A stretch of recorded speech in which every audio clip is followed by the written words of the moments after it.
தன் பக்தர்களை முருகன் எப்போதும் கைவிட்டதில்லை. குதம்பைநாதர் ஏழ்மையான குடும்பத்தில் பிறக்கிறார். சிறுவயது முதலே முருகனின் மீது அளவு கடந்த பக்தி வைத்திருக்கிறார்.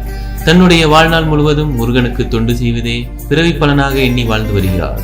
அப்போது ஊரில் இருக்கும் சிலர், நீ தினமும் கடவுளுக்கு திருப்பணி செய்தாலும் அவர் உனக்கு காட்சி தரவா போகிறார் என்று ஏளனமாக கேட்கிறார்கள். இதை கேட்ட குதம்பைநாதர் மனமுடைந்து போகிறார். கண்களை நீரோடு முருகன் இருக்கும் கருவறைக்கு சென்று அவர் முன் நின்று வேதனைப்பட்டு அழுகிறார். அப்பனே முருகா, நான் தூய அன்பால் உனக்கு செய்த தொண்டு உண்மையென்றால் நீ எனக்கு காட்சி தர வேண்டும். அதுவரை நான் இந்த சன்னதியில் தான் இருப்பேன் என்று அங்கேயே தியான நிலையில் அமர்ந்து விடுகிறார்.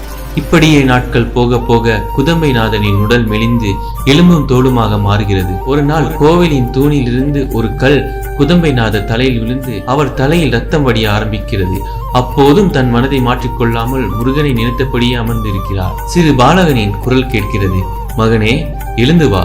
அந்த சிறுவன் அழைக்க குதம்பைநாதர், என் அப்பன் முருகன் வந்தால் மட்டுமே எழுந்து வருவேன் என்று கூறுகிறார். அதற்கு அந்த பாலகன், வந்திருப்பதே உன் அப்பன் தான் என்கிறார். தன் மீது தூய அன்பும் பக்தியும் வைத்திருப்பவர்களை எப்போதுமே தவிக்க விட மாட்டார் முருகப்பெருமான் என்பதற்கு இந்த ஒரு சம்பவமே சான்றாக அமைகிறது.